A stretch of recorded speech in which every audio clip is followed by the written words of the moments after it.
Okay. Okay, let's The go. wonderful world of technology, but the end of the day, we're all here again. Welcome everyone to our Wednesday webinar series. We really appreciate you on behalf of the Bridge Project and A Better Life Together, having you all here today. Thank you for your patience. We're pleased to have Dennis Bugelman here with us today, who is the Regional Director of the Special Needs Planning Institute in San Diego, which is a nonprofit dedicated to providing educational and informational updates on issues for families and those with special needs. Dennis brings years of dedication and experience in this field, and we're glad to be able to see you now, Dennis, and we look forward to hearing what you have to say. Those that are here with us, please feel free to ask questions in the chat. You can hit the raise your hand button and speak if you'd like, or, and Veronica and I will see the questions for Dennis. But without further ado, Dennis, I will let you take over, and thank you again for joining us today. Well, thank you for that introduction, and thank you for inviting me. I'm happy to be here. Let me talk a little bit about what we're going to accomplish today.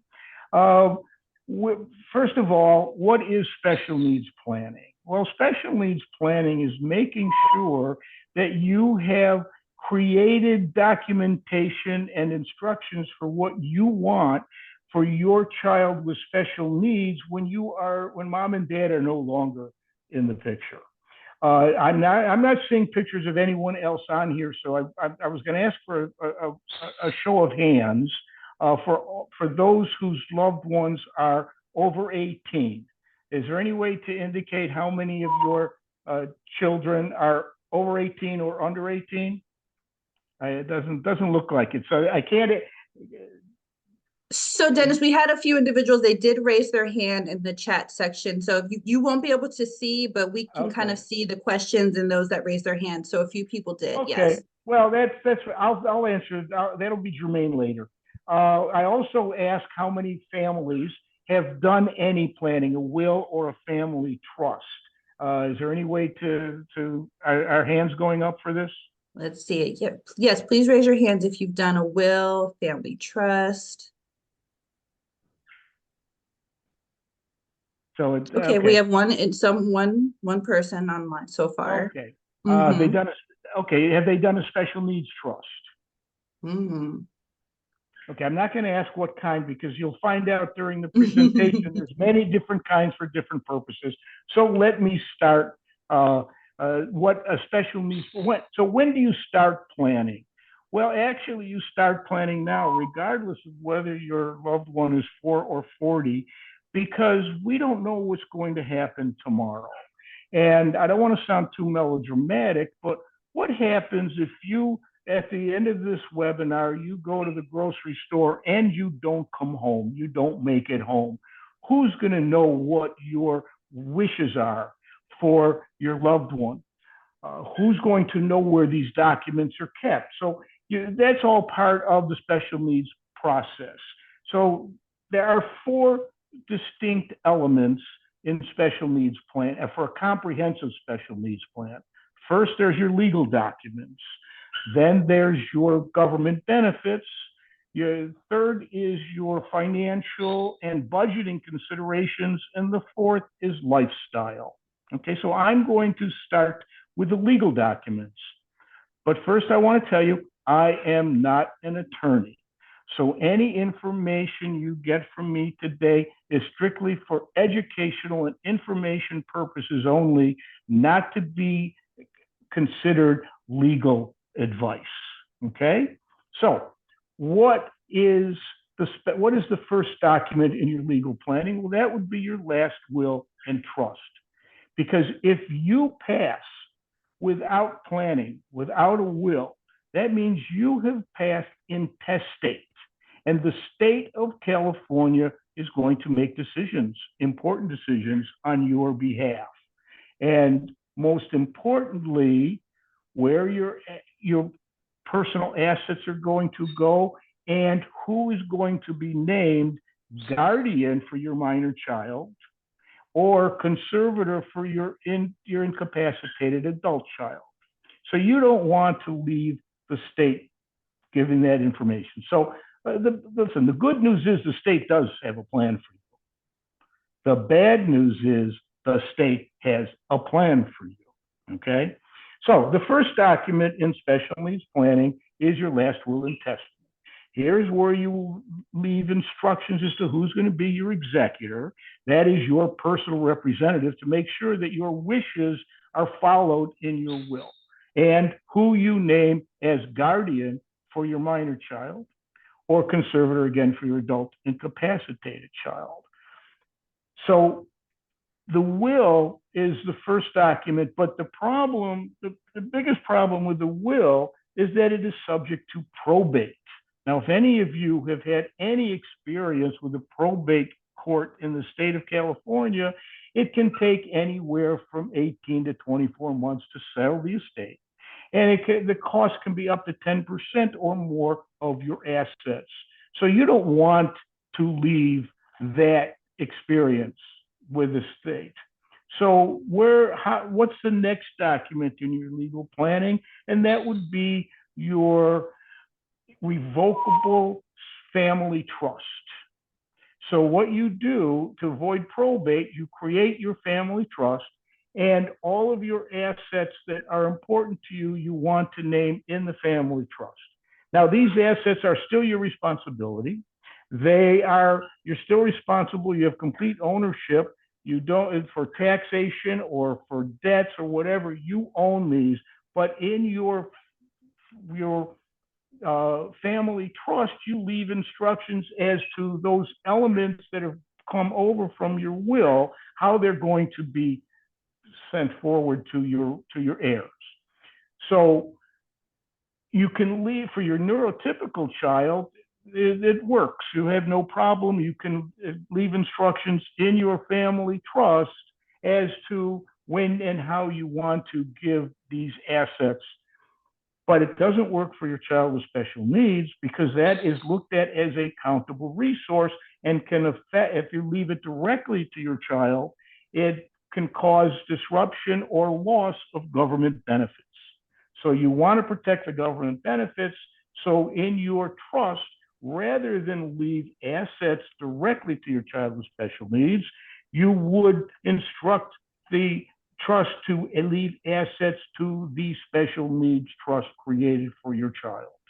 So that way, the assets go directly to the special needs trust, not to your child with special needs. Now, the trust it protects you in other ways. For example, let's say you've got 3 children, 1 with special needs, 2 neurotypical. You can leave instructions how you want these assets passed on to your child, your neurotypical child. You can instruct these assets to be given out with certain experiences, so that you can control how these assets are given. You might leave them. Some of the assets go to your child at 18, might go when they get married, might go when they go to college. So you can determine and leave these instructions for your children to receive these assets. Also, this family trust protects the assets for your children in case there's a remarriage somewhere, okay? So that the assets left to your child in the family trust are not they're not part of any remarriage. So that whatever assets you leave to them are guaranteed to be there for them, not community property that goes to another marriage. So your family trust is revocable. You can change your family trust at any time. You can tear it up, throw it away, make an amendment and says, hey, I want to change it, but it can be changed at any time. It is totally revocable. Now, how do you protect those assets? Also, let me say that not all of your assets are going to pass through your will. Your retirement assets, like 401k, IRA, life insurance, that passes by what's called beneficiary designation. It doesn't go through your will. It goes directly to where you want it to go in the beneficiary designation. So you would change your beneficiary to say, I want to leave my assets to my son's or my child's special needs trust directly. So that avoids going into your child's name and avoids interrupting their government benefits. So the question is, how do you protect these assets that you want for your child's lifetime of care to not have any, so that there's no outside influence, no one outside can get to these assets that you've left into the special needs trust. That's the next document. And that's called, it's got a long title, so I'm going to give you the title. I'll come back and I'll explain it all. That is a third party, irrevocable living special needs trust. Third party, irrevocable living special needs trust.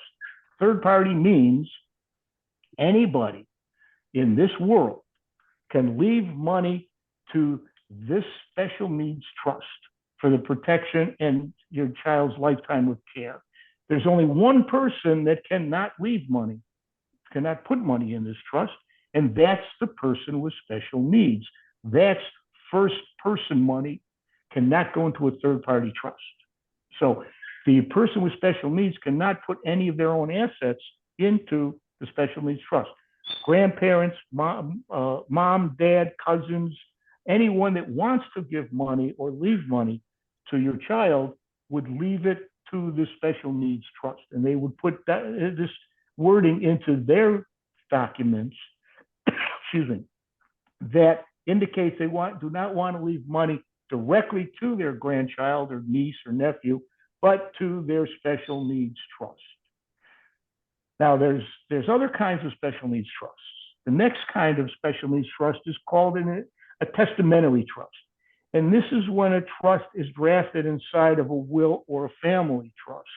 That's not, it can suit, it has purpose, but it's not the best way to do it because, for several reasons. Number one, it doesn't become a trust until you've passed. So if a grandparent wants to leave money to their grandchild with special needs, they have to create their own trust because assets cannot go into this testamentary trust until you pass. The other reason you don't want to do a testamentary trust is because SSI does not like to see a testamentary trust because now you have an irrevocable trust drafted inside of a trust that is revocable. So if the family trust gets revoked, where does this irrevocable trust sit? Okay, so it could cause extra legal and expenses and time.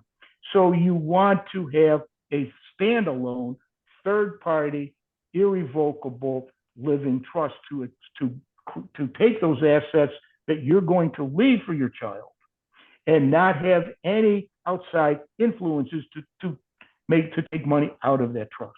Now, once you put money in that trust, it is irrevocable. You cannot take it out except for the benefit of your loved one. Let me give you an example.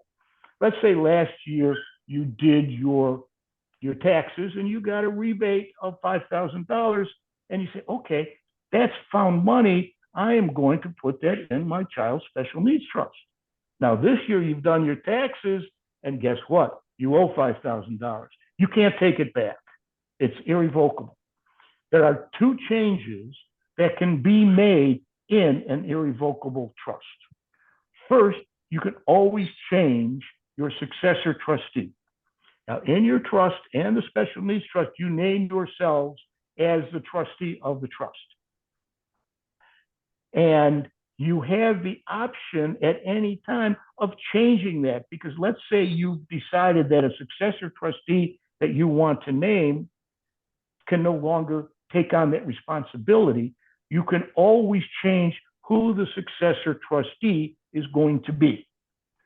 The other change you can make is where the funds that may be in that trust when your child no longer needs them, for example, your child has passed, and if you've properly planned, there will be money left in that trust. Where does that money go when your child no longer needs it?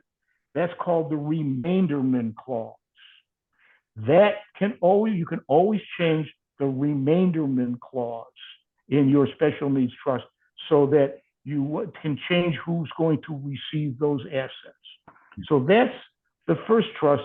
The third party irrevocable living means that this trust exists when you have created it, and money can go into that trust at any time. So grandparents can leave money directly to that trust at any time. So we've talked about the living special needs, the irrevocable living special needs trust. We talked about the testamentary trust. Now, the next trust I want to discuss is, let's say someone has left money or money comes to your child without going through the special needs trust. Now, you don't want to interrupt the government benefits because that's very important to them. We'll discuss those in a minute. So let's say money has come to your child. Now, this is going to be a little complicated, but I'm going to try to explain the different options you have for money that comes directly into your child's name. Depends on how much it is. The first option, it would be what's called an ABLE account. I don't know if you're familiar with that. It's the government finally realized that a child or a person with special needs more than $2,000 in their name. And so you can create an ABLE account. It can take up to, this year, I think it's $17,000 a year.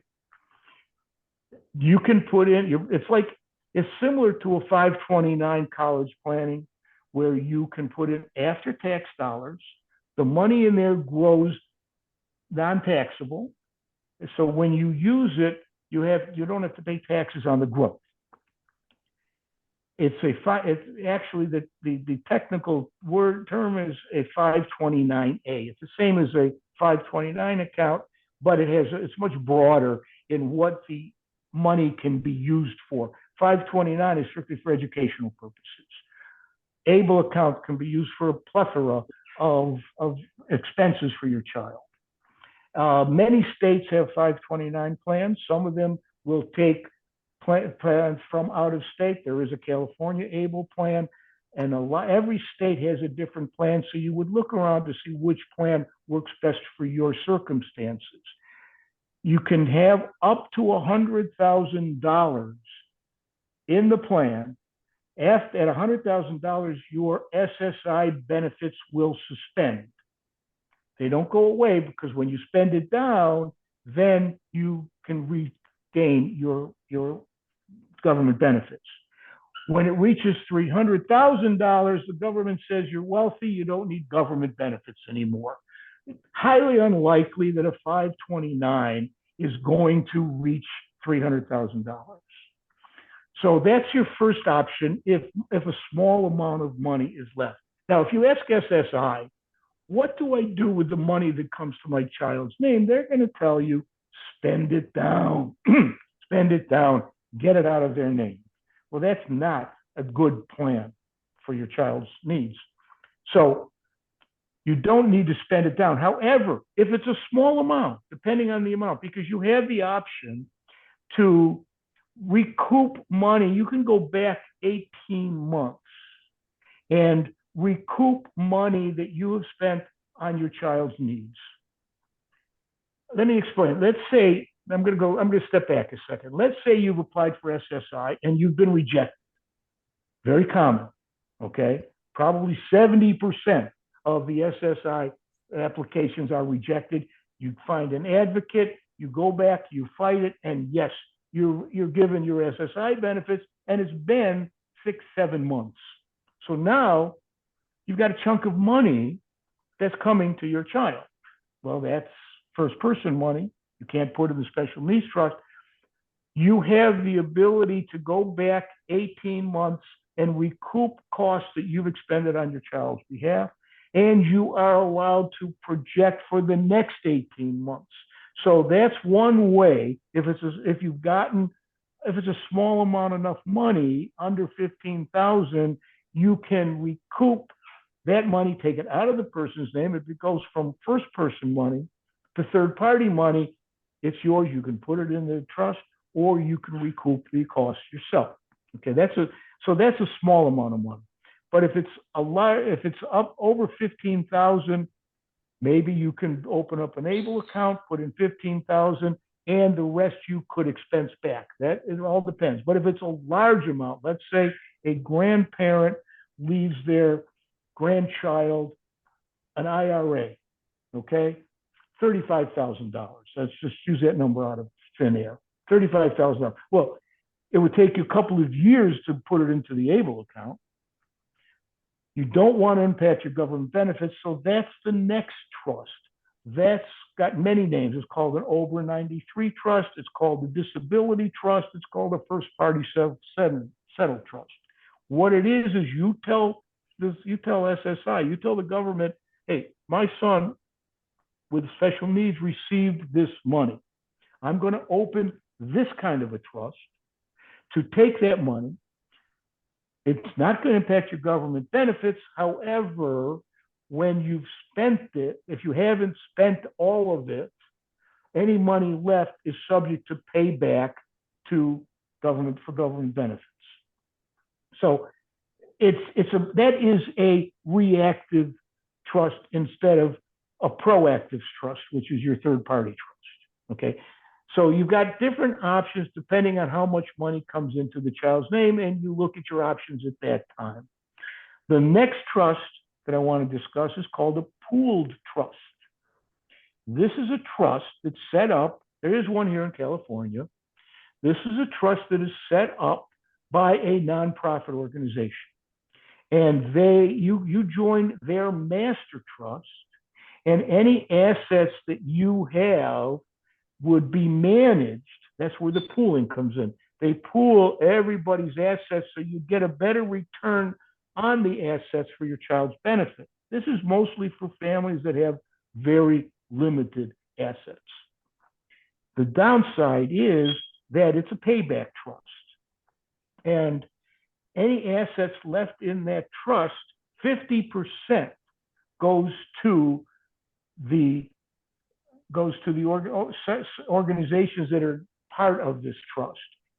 So if you have assets, you really don't want to use a pool trust, but it's there for those people that need it. So those are the basic trusts that are available for families that have children with special needs. So the next thing I want to discuss is part 2 of your planning, and that is government benefits. Now, if you'll notice, all of the common thread through what I've been talking about in planning legal documents is to protect government benefits. Why? Well, government benefits could total, the cash benefits could total from 18 to 80, well over $1 million. So you want to make sure you protect the government benefits. What are the government benefits? Well, there are 3 government cash benefits and 2 healthcare benefits. The first benefit is SSI.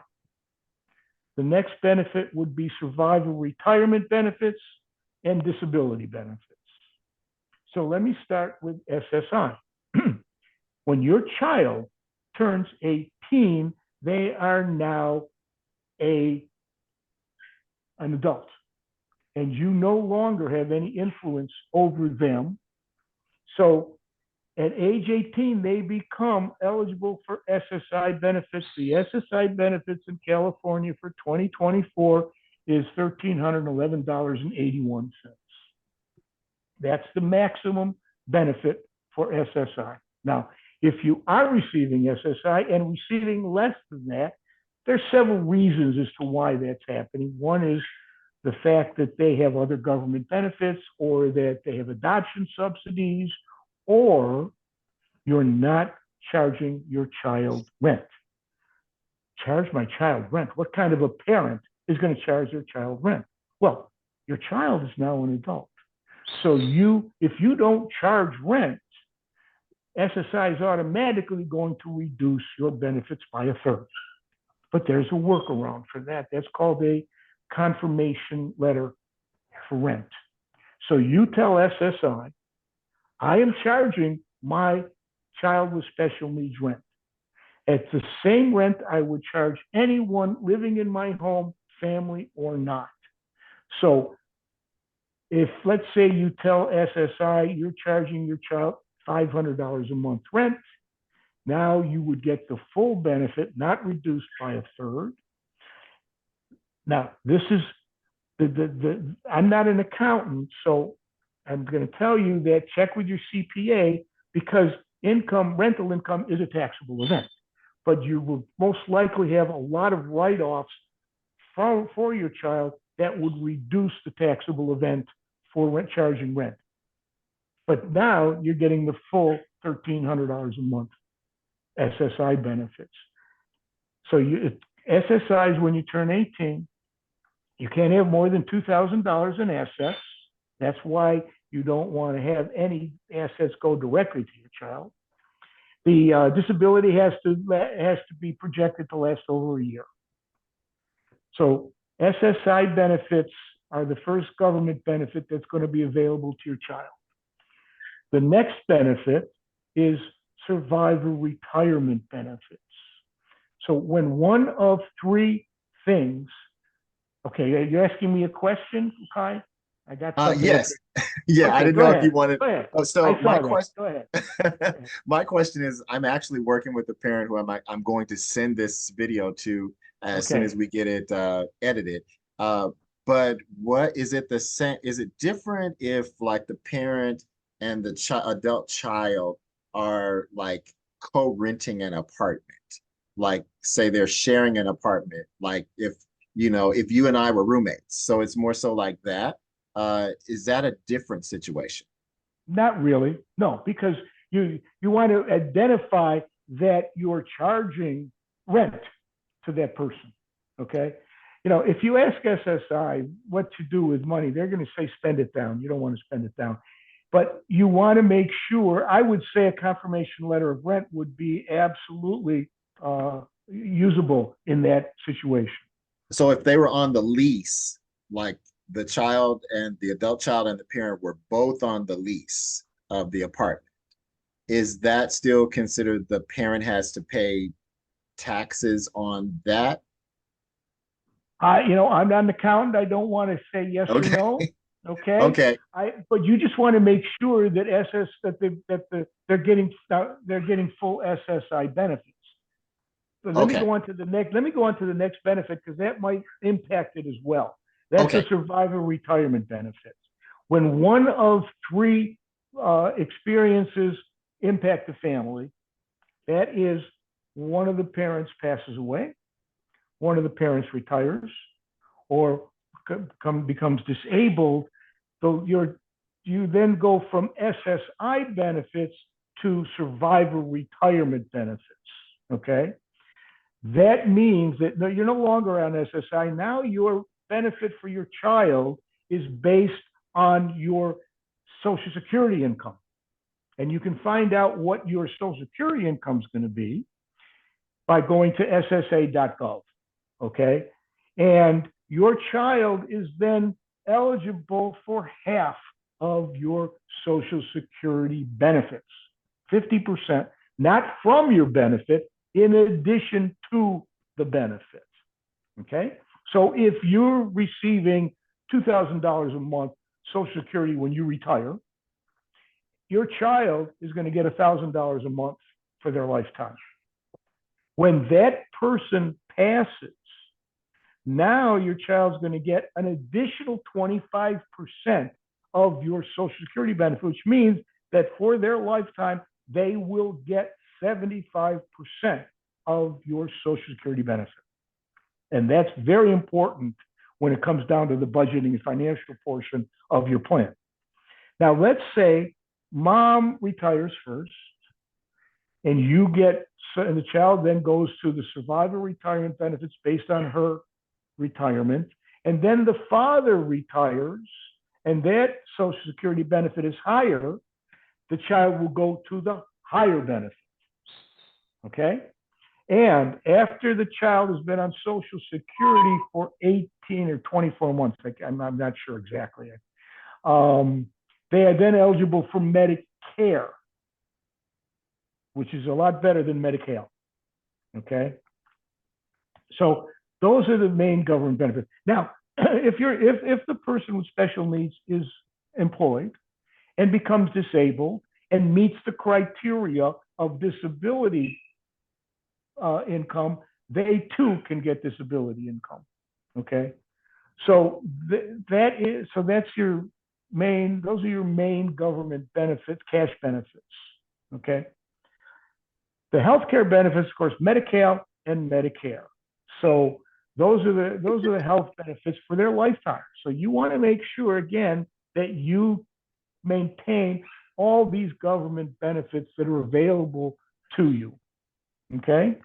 And don't count on what your SSI person tells you, because you're talking to someone who may not have the full knowledge.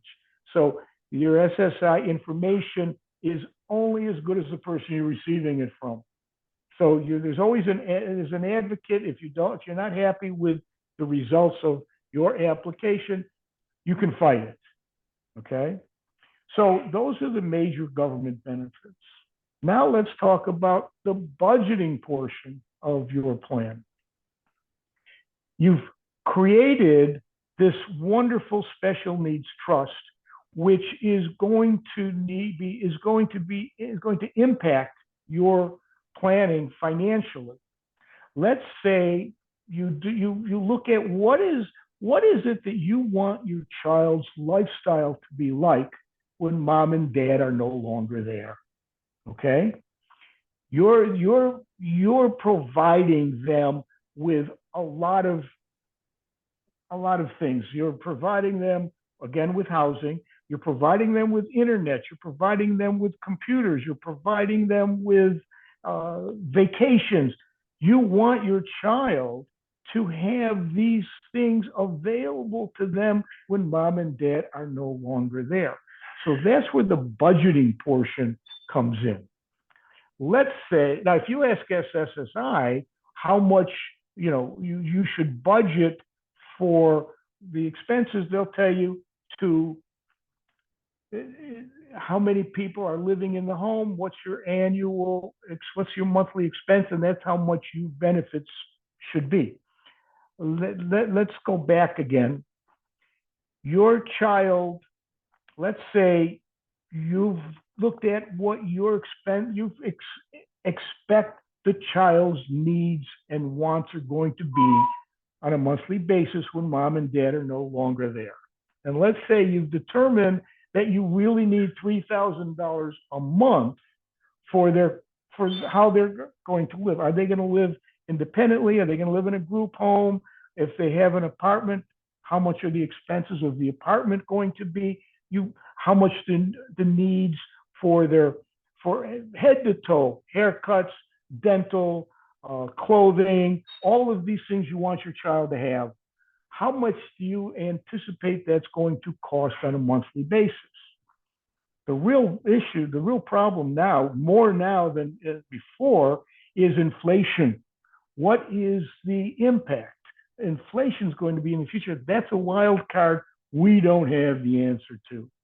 Used to be, we expect a 3% inflation rate, and that's what you budgeted in.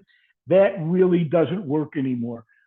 So you look at what you expect your child's going to need on a monthly basis. Let's say it's $3,000 a month. You determined that the Social Security benefits are going to be $1,500 a month. So where does that shortfall come of $1,500 a month? That comes from the Special Needs Trust and how you funded the Special Needs Trust.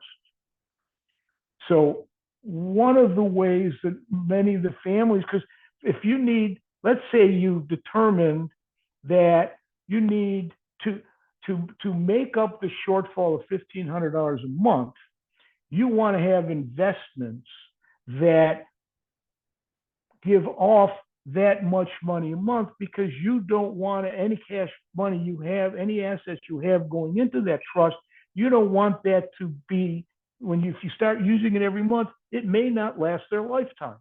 So ideally, you want to have an amount of money left in that special needs trust that at a nominal rate of return Today, the returns are better than they used to be, but let's say a 3% return, 3 to 5% return.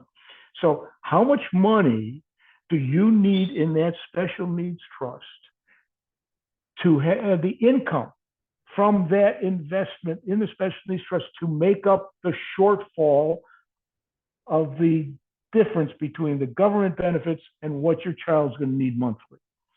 Many families will take out a life insurance so that they know that the death benefit of that life insurance will fund the trust. Because if let's say the trust needs $250,000 to give off the income to make up the shortfall, it's very hard to create an asset of $250,000, because don't forget, mom and dad still have their own retirement to concern themselves with. So they want to make sure that they can have their quality of life and provide a quality of life for their child by funding the special needs trust. And a life insurance policy is a good way to do that, because the money that comes from a life insurance policy is not taxable. So if you've got a $250,000 life insurance policy, that $250,000 goes into the special needs trust. You don't have to worry about funding that trust out of what you can leave, that you've been able to that you can use for your own retirement needs. Am I making sense with that? Okay. So that's the budgeting and financial portion of the trust. The last portion is called lifestyle. And this is probably as important as any of the other documents we've discussed. The difference is this is not a legal document. It's a document that it's a document called a letter of intent. And this is where you put down all the information that's important to your loved one's quality of life. This is like your instruction manual for anyone that comes into the child's life. Who the doctors are, where all of your assets are, and these things that are important that you know about your child that no one else knows. These are the things that you know from a daily basis.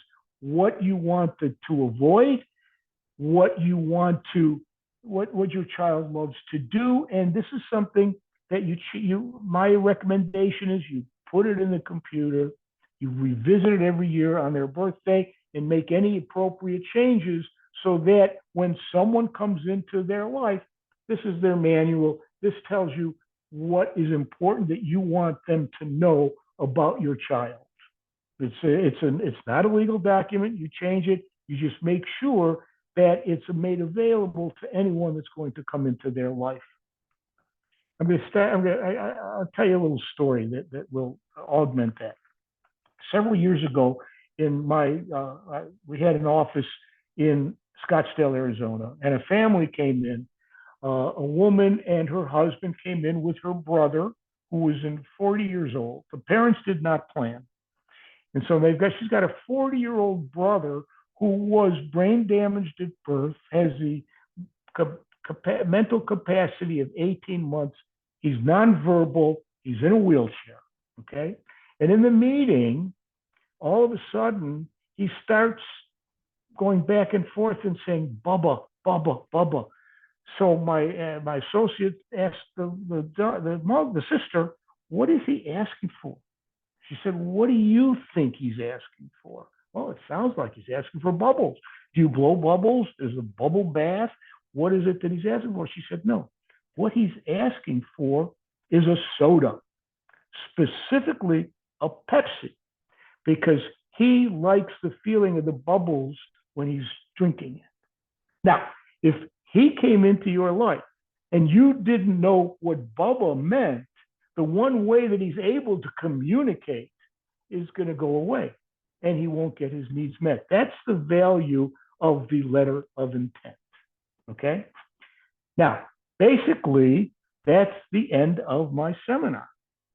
I expect there will be some questions. Let me say that I offer anyone that's interested to meet with me privately, no obligation, okay, to discuss your own personal needs and how I can advise you to make sure that you've got what you need to protect your child. I can leave my email address. Also, anyone that's interested, we have, this comes out backwards, doesn't it? I offer a copy of our book. Our publication is free on the internet. That's The Beginner's Guide to Special Needs Planning. It's going to answer a lot of the things that I've discussed and more, and it's free to anyone that's interested.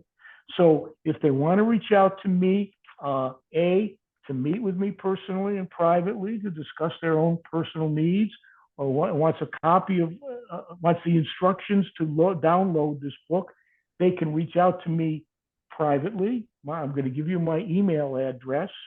It's Dennis at dssnp.com.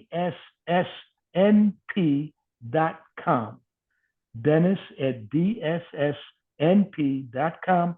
My phone number is 818-968-6778. That's 818-968-6778. Okay? Now, can you relate to me any questions that people might be asking that I can help answer? Okay, you're muted. You're muted, Veronica. Okay, got it. Sorry. Parents that charge rent will get a 1099. No, will it be a 1099 situation? They'd have to ask their accountants. Okay. Because it is going to be income. I'm not sure how it gets. I would assume it's a 1099. I'm not sure how it becomes a 1099. So they should check with their accountant on that. Okay, thank you. And we do have somebody interested in meeting with you. Michelle Dominguez. Yes. I'm sorry. So I will. Yeah, just give them my contact information or forward it to me, and I'm happy to meet with them. And everybody has. No two families have the same experiences and the same needs, and that's why I like to meet with them individually to help explain to them what's specific for them. Yes, thank you. Another question is, if parents divorced, can they create one special needs trust without mingling assets? That's a good question. They could do it either way. Because so many of the families are divorced when they have children with special needs. It's a very high percentage. Sometimes they don't want to commingle their assets that are left for the child, so they can create two special needs trusts, or they can do it in one special needs trust. It's really their choice. I find two special needs trusts very confusing when the time comes that the assets are going to be needed, because you got two different sets of trustees most likely. Okay, so it's always better if they can do it under one special needs trust, but it's really up to their choice as to whether they want them separate or together. Okay, and they would somebody would like your email address repeated. So that is Dennis at dssnp.com.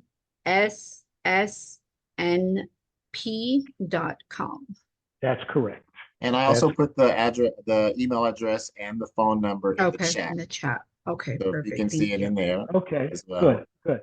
And what I will do, Clyde, is I'm going to send you a copy of the instructions to download the book. Okay. So that you can provide that directly to them, or they can contact me. But you'll have it for any future families that need this information. Absolutely. Okay? And there's someone that put their information in. I'm going to send that to you and copy them on it so that you all can connect. Perfect. Well, I'm very happy. I hope I made some sense today. There's a lot of information, and I know that the people are not going to really retain it all. So that's why the book is helpful, and the private meeting, personal meeting with me can be helpful as well. Okay? All right. Any other questions, Veronica? Somebody is asking to share the website and the full name again. That's my name, Yeah, and your website. Dennis at dssnp.com. That's my personal email address. If they want to go to the Special Needs Planning Institute, that is the Special Needs Planning Institute.org. Okay, thank you. And just to remind everyone this is recorded. And so if you have to go back and you watch, and of course, maybe then you'll think of some questions for Dennis. He was nice enough to leave his email and phone number, just to remind everyone about that again. So I apologize. I overlooked a question. Can you convert a 529 to an ABLE account, or what should I do with that money? I believe you can. I think that's one of the benefits of the 529 because they're in the same IRS tax code.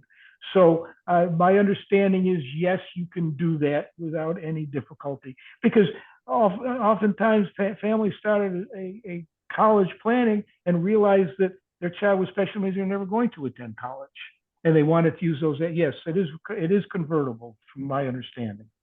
Okay. And there is somebody interested in getting a copy of your book.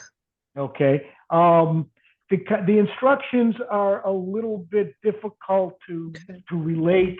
So if they can either email me and I will email them the instructions, but I'm also going to email them to Clyde. Okay. And the person who asked that is an anonymous attendee. So what I'm going to do is I'm going to put my email in as well. So whoever that is, together, I'm putting that in now. So are they saying they'd rather me go through you to reach out to them? Well, no, they're just on as anonymous, so I can't, okay. I don't know who it is, so I couldn't say a name. Okay. So I just put my email. They can email me directly, and then I'll send it to them once you send it to me. Terrific. Okay.